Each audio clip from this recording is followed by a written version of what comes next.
Welcome to episode 12 of the Backyard Brawl podcast.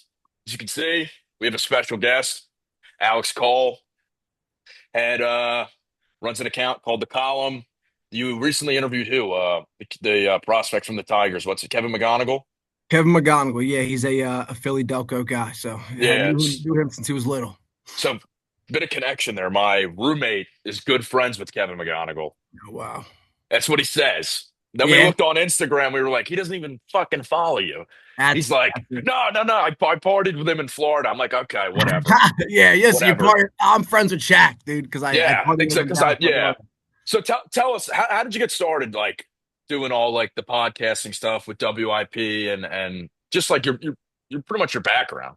Yeah, the origin story. Yeah, so I mean, dude, it's what people in this industry. It usually is pretty. It's linear. If you want to cover baseball, you usually cover baseball your whole life. But I went to Temple for football and played football there, and then my brother was already there, and I Hmm. transferred in from East Stroudsburg, which is in Gotcha. Westchester. Was playing football over there, and ended up transferring to Temple. And when I got there, played football for a year, and then got cut. Well, all that coaching change and Manny Diaz, the just carousel that was happening over at Temple. So ended up, after getting cut, was like, what can I do? What can I do with myself? And didn't want to do business or anything like that. So my brother was doing some Temple update stuff and some stuff over at Temple University. And I said, let me join in with him. I have friends on the football team. I can interview them, because I have the in. And then, I always loved baseball. Baseball was I went to high school for baseball. Monsignor Bonner was a very Kevin McGonigal again, Hmm. who was on my podcast in the MLB. Nate Furman was on my team. He's on the San Francisco Giants. He's at their spring training complex right now for summer.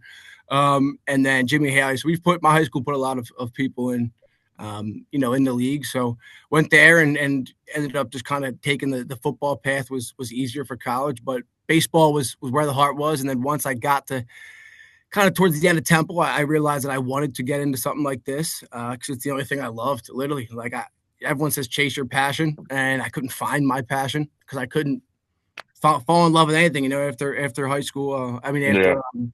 after college, I ended up taking on some jobs, got paid real well, but didn't like it. So said what do I want to do? And 94 WIP was always my dream. And Temple had a bunch of little experiences there with I ran the Bell Tower Music, which is like the record label for the school for a year, Hmm. and then got my audio experience there, and then pretty much moved on after college and said I want to go to 94 WIP. It's a dream of mine. I used to love it, so I applied. Dan Wilson, Buzz, he goes by, was Yeah. yeah, he was some guy I knew at Temple, so I ended up shooting him an email and said, hey, can get me an interview, and all you need in life's an interview sometimes, that's hopefully I Yeah. nailed it, and then got here, and now that I'm here, just baseball is the only thing I was thinking about. So I just said, you know what, I got a lot to say, and as a producer here, it takes a few years to really be allowed to talk. Except I felt like, I wanted to take on that role of dropping information, especially because I kind of had a source my whole life that I didn't really know what to do with within the Phillies and some other places. So just as crazy and everywhere as that everything I just said was, that's literally how like you end up at these places. You kind of just best bounce around until you fit somewhere. And Temple, that being in the middle of a city for college, and going to you know downtown city bars as your fun on campus because you don't have a campus necessarily, that kind of stuff. Like the experiences help you grow a lot, and seeing everyone when at Temple when I was growing kind of just showed you that bounce around, find your spot, and then you'll like it. And Yeah. you want to talk, make a podcast, and then Yeah. you can It's talk. exactly what we do.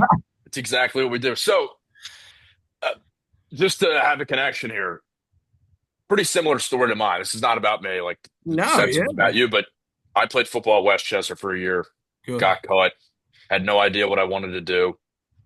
I saw a flyer on the elevator. Long story short, I ended up doing the radio. This is how, like you said, you follow your passion, do whatever makes Awesome. it happy. If you don't mind me asking, what were you doing before radio? Like, what was your plan? Like you said, you picked up a few jobs. What were those jobs? Yeah, so I did. I did. It was kind of sports, but it was one of those things where they label it sports minded advertising and stuff like that. And you get there, and so what I did is I worked for Major League Baseball and the NBA and the NFL, and I sold the advertisements that you guys see like on the jumbotron Hmm. around the stadiums and stuff like that, and then the game programs and like all that kind of stuff they hand out, like the Phillies yearbook.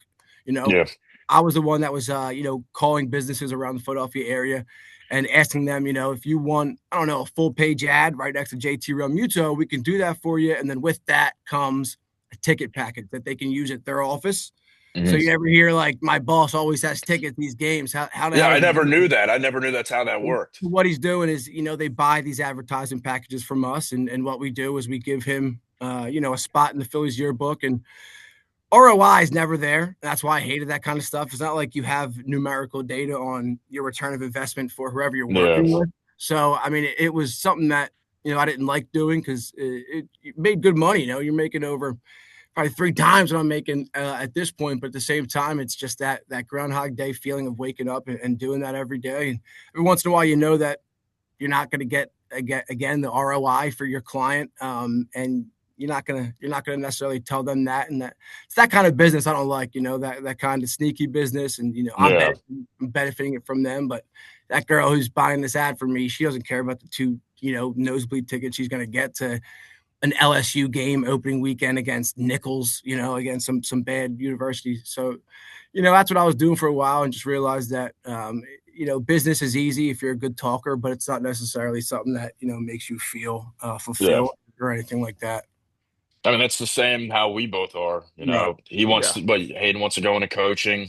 Yeah. Mhm. We're It's both awesome. smart enough people to go into accounting, but Yeah. nope, neither of us want to do that. It's a miserable, not Exactly. lifestyle, but it's just, I mean, every day, like you said, it's Groundhog Day.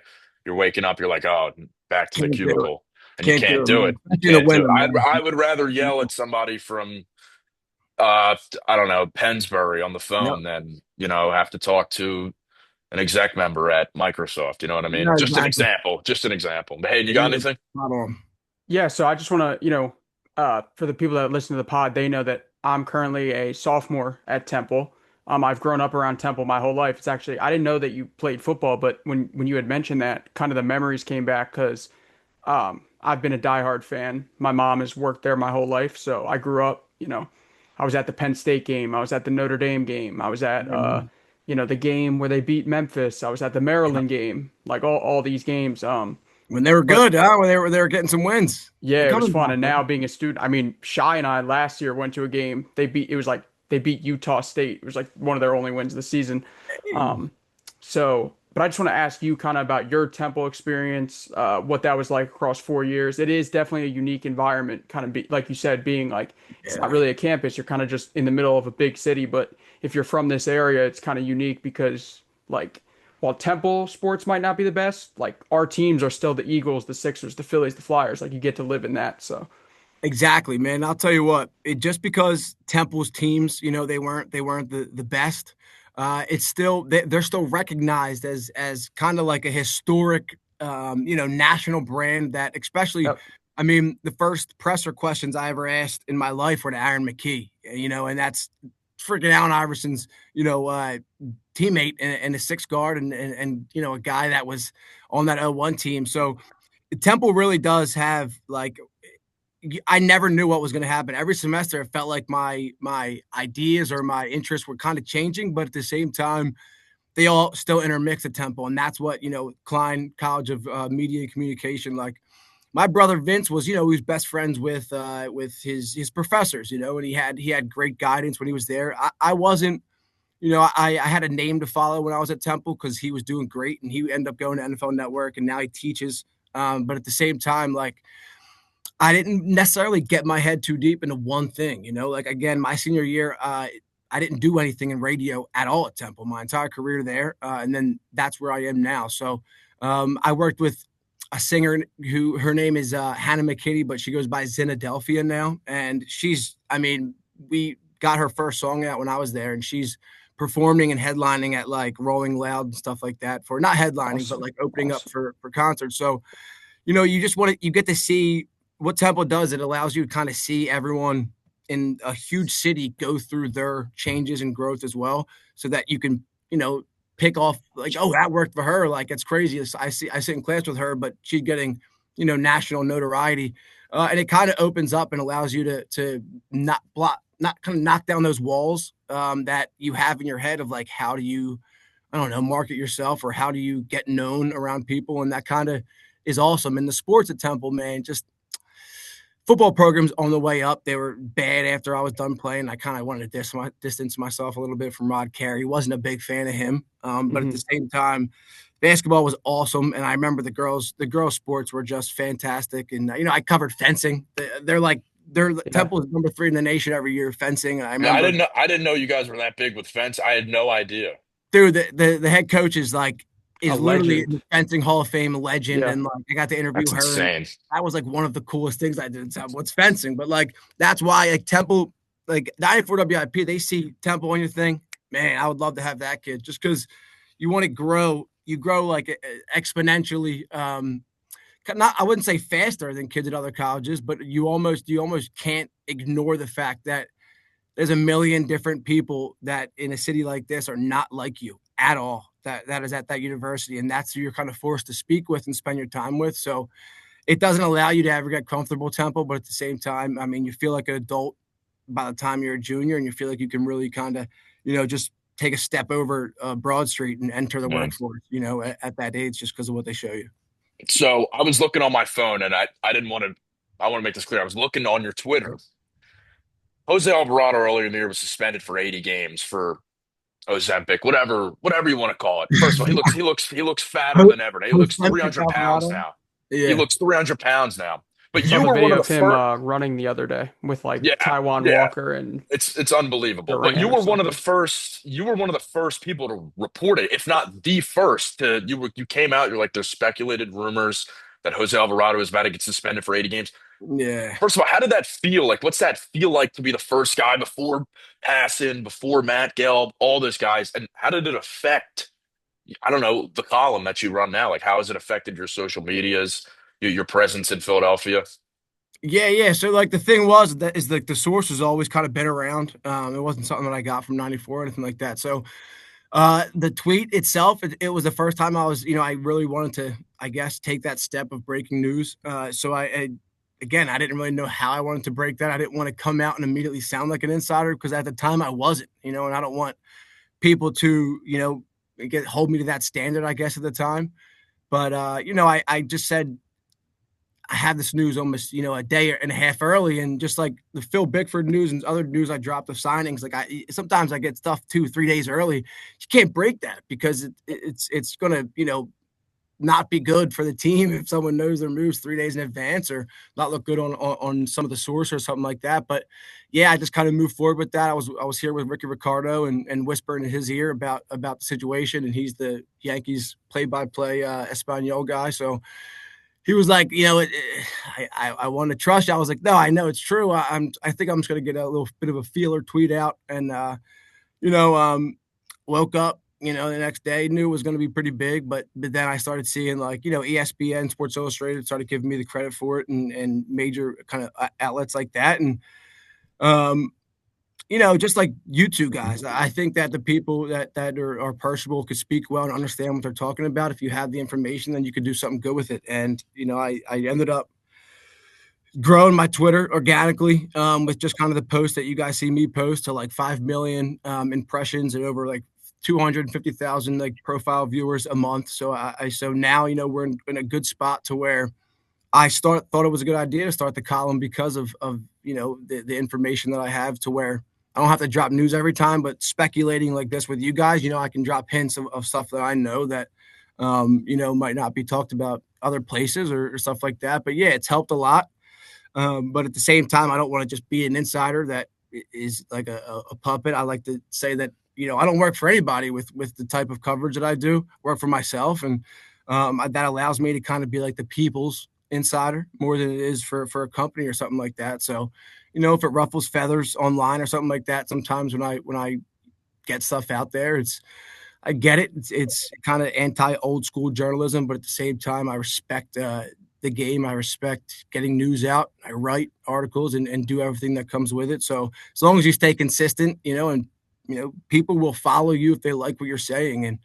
And you might get 500 comments under your post, and four or five of them might say, "Who the hell is this guy?" But at the same time, a year ago I was really nobody at the time, and who is this guy is a fine thing to say, because in a few years, they're going to know me for sure. But it's just, if you have a passion for something and you like talking about it, cover it, man. Because not everyone, people that do cover the sport might not love it like you do, and they're not thinking about it when they go home and sit on the couch and stuff like that. That's what Yeah. separates you. That's what the needle mover is. Just how much do you love doing what you love, and are you funny?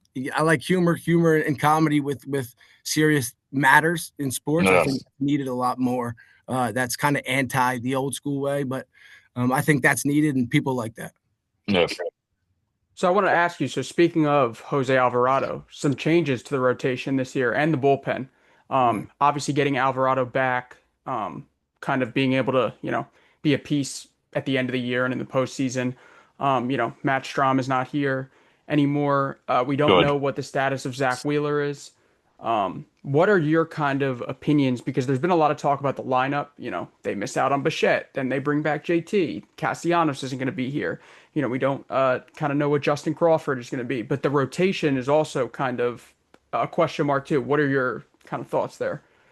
Yeah, immediately I think the Mets have also poor pitching, but at the same time, they've upgraded a lot. So my immediate thing here is don't start too slow, because I don't want to fall into a hole because of the rotation that we have that's going to be a little bit limited to start to the Mets or something like that, because people forget, but the Mets kind of collapsed last year. In midseason they were holding around a 7-8 game lead over the Phillies and for quite some time, and once that collapse happened, they had a lot of internal problems that I think they're past now. So I think you can't expect the collapse. I think you need to be able to hold a consistent baseball, and with the rotation, it's like Ranger. He's such a big loss, but again, like both of you Right. guys I remember. forgot about that. I Right. forgot You about guys that. remember, though, during the season, people say, how annoyed were some people with Ranger for the fact that he doesn't go out there and give you more than 4 to 5 innings, some games in the regular season. So if Painter can go out there and do that,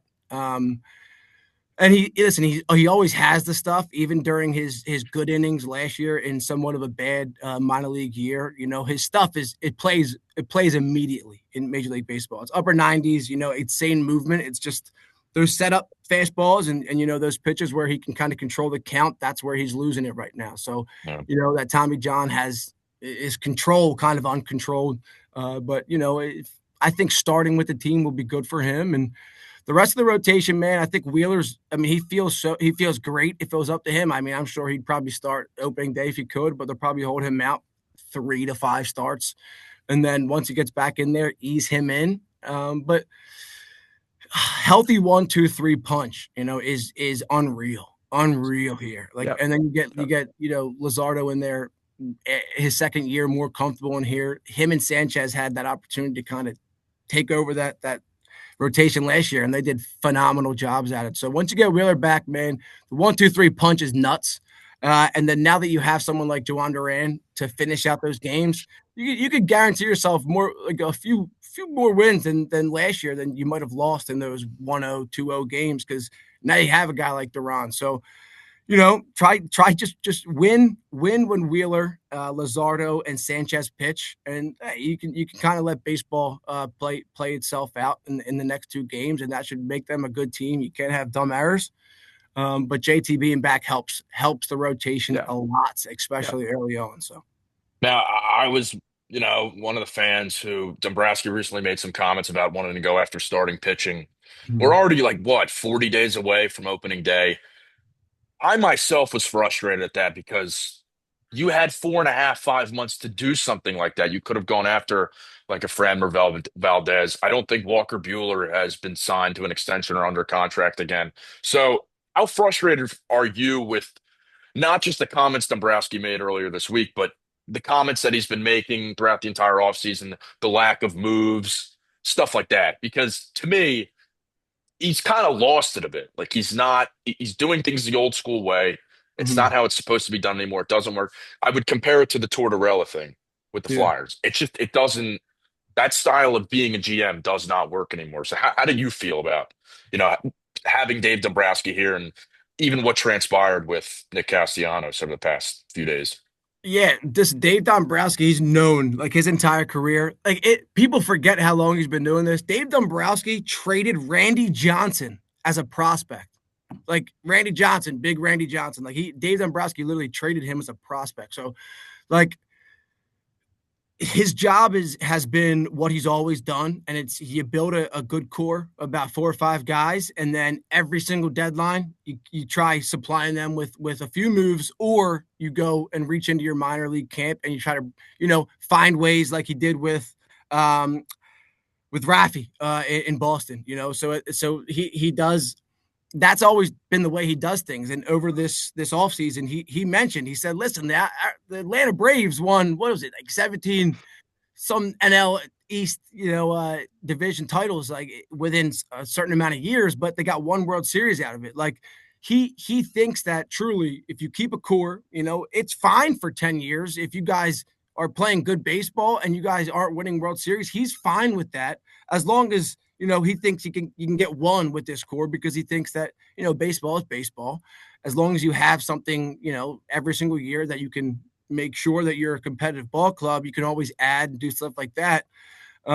He hasn't been able to change and get up to this new day of kind of money ball and because he's I don't really think that he thinks that it's a sustainable way of doing anything. And again, with the lockout coming, you could say that he's right in a small percentage, but at the same time, other teams will pass you by if you don't update yourself. And the Wildcat offense in the NFL, it worked damn good for a year. That next year, it was out of the league because everyone knew what to do. So um, I Tush don't think push, like exactly the right. tush push. Yeah, There you go. You yeah. can't even run it anymore. Like We're both anti tush, but it's anti-touch done. push. Yeah, yeah. Okay, Not yeah. because of the play, but it just doesn't work anymore. Don't yeah. Listen, if it's not I not hate the working, name too.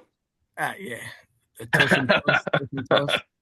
Yeah, but dude, he honestly is. He really is. He thinks that this is the only crew that he's going to be able to win with, and I don't necessarily think that he wants to restart anything. I think that he'd rather, a storyline and momentum carry these guys to a World Series than necessarily changing it up. And listen, getting Nick Castellanos, I know that some people may feel different ways, but like I've been hearing for a year now, like before the Miami incident, like of problems that have been going on there that are not going to be really dived into. But at the same time, like him out of that locker room, it is a looming presence that's gone kind of over a lot of people. And when there's someone that walks around a locker room kind of saying like, I don't care if you're a leader or not in here, Kyle Schwarber, JT Realmuto. I myself think I'm a leader, so I'm going to listen to how I feel instead of kind of a team collective. It's kind of what's been going on. So him being out of here lets Kyle and JT kind of lead even more than they have been over the last few years, as you saw with Schwarber's interview yesterday when he was asked the question.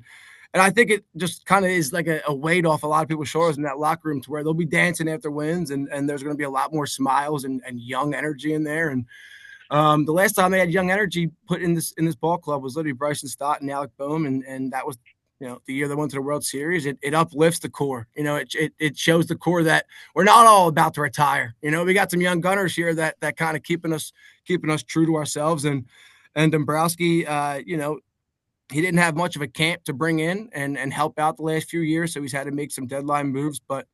He makes deadline moves simply to help the team, not to be Phillies forever, as you saw with Harrison Bader. They almost had zero interest in re-signing him this offseason because you had to add power in the corners. And if you're going to bring Justin Crawford up, which you pretty much have to, there's nowhere for Bader to play, because Bader's not going to give you any more power. He's a platoon guy who wasn't for 3 months when he was here. And you kind of can't sign a 33-year-old to a 3-year deal when there's a lockout in the middle of it. So it's definitely tough for Dave, but at the same time, he's doing exactly what we thought he would. It's just simply the Phillies they got to hit balls in the Yeah. playoffs. If Well, they I had give you more, props. I right. give you props for being optimistic, especially after the way the season ended last year. Uh, the worst loss of any Philadelphia sports team I've ever seen. It was In my Tough. opinion, worse than the Kawhi shot. I don't know if Hayden would think any Oh, differently. no way. I think so. I think it Oh, was no worse. I think it way. was way worse. I think it was a worse ending. Worse ending. I would One of the say dumbest moves. One of I the would say dumbest that moves the I've ever Kawhi seen. shot, we had a better chance of beating the Raptors with the Kawhi shot. I think that like obviously it was a tough way to end against the Dodgers, but that would have won us the series and it still would have been a tough one. But at the same time, the Blue Jays, they were a few outs away from beating the Dodgers too, so they're not unbeatable. It's baseball, and they got healthy at the right time last year. So I'm not a big guy to scare the Dodgers either. Like they can mess up and fault just like we do, and we saw them do it for that was their personality for years, okay, before they got Otani and started being great. So, optimistic. I stay optimistic, man. There's too many pessimistic fans in this city. Everyone can be pessimistic, and you guys can all stay in a pot of pessimisticity, if that's a word or whatever it is. And you guys can hate on the team together, but you've seen too much. I've seen too much ugly, ugly, ugly sports in this city to hate a kind of team to where if they're winning, as long as they're going to get in the playoffs for me, and it's a sport like baseball where best team doesn't always win. I'm fine with that. And then say football or basketball when I don't think the a bad teams are necessarily going to just go on a Cinderella run and win it all. Yeah. So just you touched more on the Mets kind of this for this season, but people got to forget that the Braves had a down year last year, but the Braves still are a good team. Kind of talk about like quickly what how will the Braves look this year? Kind of will the NL East be back to kind of that three-team race? Could the Marlins or the Nationals, be a little better this year? Yeah, dude, the Braves are great. Like the Braves are a great team. They're healthy again, and when you have Ronald Acuna and you got Spencer Strider, healthy, you're going to be a great team. And that's kind of where they fell off last year. They have a core over there that's great, just like we do. It's not the core that we were fighting against the playoffs the last couple of years, but they're 100% going to be in the mix this year. I think that there's a chance there could be a three-way battle for this, depending on who the injury bug wants to choose out. If it's us, if it's the Mets, if it's the Braves, but the Braves a little bit less kind of stacked than us and the Mets with talent, but at the same time, their pitching's better than New York's, I'd say. So I think that they're a sneaky team. They have so many vets over there that know how to do it well, and when they got the new manager Weiss, he's been there for with Snicker for years. So it's not like you're overhauling anything new. I mean, it's the same Braves team. So if they stay healthy, that's going to be a thorn. It's going to be a thorn for us. The Marlins, they just don't want to pay people. It's the same story for them down there. Like Casty again, they said he wanted to go to Miami before he signed over here, and he had interest again. And they again didn't want to bring him over there, and they were in on JT Romuto in the end. The Marlins and the Rays are both in on him, and two guys that they already had in JT, Yeah. that they sold, so they wanted him back. But JT and Nick both from Florida, so it made sense. But yeah, it's going to be a weird division, man. If the Phillies might not win it, they might sneak in as a wild card. But I think there's three teams here that can all win over 85 games, and then a few of them kind of go up to that 88, 92 mark. But again, it's all about that rotation. The Phillies have the best 1, 2, 3 punch by anyone in the NL East, and I'd say top three in Major League Baseball. So they should they're set up with that rotation when healthy to be able to take 3 games out of every 5 and stay above those two teams. But it's when they struggle and it's when they start losing those Sanchez 1-0 starts and kind of something like that to where they lose vital games that you need in the division. So I'd say definitely watch the Braves. They're going to be a great team. I know I have a publication that has the Braves winning the division and us sneaking in at second. So people's markings and projections are all over the place. But I'd say I definitely would probably have the Phillies, and it's a toss up between those three teams. But again, I Yeah. still take us for right now. I think Yeah. some fans and critics would even go as far as to say, I mean, we've seen it within the last two out of the three times we've been a non-wild card team. The Phillies have a better chance of winning playoff games if they just come right out of the wild card. You know, That's like another as wild much card. as Stay hot. as much as winning the division is great and all, it does to me personally it doesn't mean anything if you're not going to win the World Series. And I know that's not a good way of looking at playoff baseball. We're not the same type of fan. I'm not a pessimistic fan, but I don't know. I'm not going to go full on, you know, what's his name? Paul Jolowitz on you. He's Oh the yeah, most negative guy. And solid. I work at WCHE. I had to be on the phone with him one time. Just the most great guy, nice guy, knowledgeable guy, incredibly difficult to interview Yeah, about anything related to Philadelphia sports because he'll give you these 7 word answers and it'll be like, so what do you think about the Eagles thus far in week 8? Oh, they're terrible. I mean, yeah. they're absolutely terrible. And then Yeah, I you'll work with interview him him every 2 weeks Saturday later. night. He's a good Yeah, guy. He's a you know great how guy. it I is. love Charlie. Get lunch with him over in Conshohocken. I got lunch with him one time. He's a great guy. He's a legend. But yeah, he's the old school guy He's to old where school. He's he old wants to battle school. with you and he And he wants to worked at WXPN, I think, yeah, correct? yep. Yeah. So just to end this off, I know you have to go soon. Out of all the hosts that you work with at WFA, who's your favorite host to produce their show? Hmm. The most fun, I should say. I'm not going to make you pick a Most favorite. The fun, most most fun. The fun. most fun. It's the I'm still on that. I do everyone. On Monday I'm doing the midday show with Julio and Hugh. But dude, Ricky Ricardo and John Johnson, they're the most fun. Really? Yeah, Ricky Ricardo is amazing, man. It's like Ricky at dark, at night. It's awesome. He's baseball minded, but he covers all sports because he's also the play-by-play for the Eagles, Yeah. Espanol. You have a great time with those guys. I like doing them. The snack thing John Johnson does is Snack great. big, yeah, tiny Hilarious. glass. Hilarious. Yeah. Exactly. So we keep it fun. I'm not a very serious guy. I can get serious, but at the same time, I like having fun in life. So like that, I like having fun on the radio, and I think people that listen to it, like they appreciate good music when you come back from segments, and they appreciate a few laughs, and maybe that's what she said here and there. So Yeah. you know, Yeah. keep it So fun. another dumb, stupid question. If the producers and the hosts had to do like a 5v5 basketball game, Yeah, guys we're have the younger guys, cooking who them. do you think wins? Cooking them. I don't even know. I think there's like 4 people in here that played sports in their life. So Oh, we're cooking okay. them. All right, good. Good. That's good to hear. Football players, they don't. Yeah, I don't know if they're basketball guys. I don't know if they how well they move these days. So I'm taking it. I'm still in my athletic peak, baby. Don't get that wrong. I'm messing it up. Gotcha. Love it, Gotcha. love it. All right, Alex, thank you so much for coming on. You're our first guest, so this is really special to us.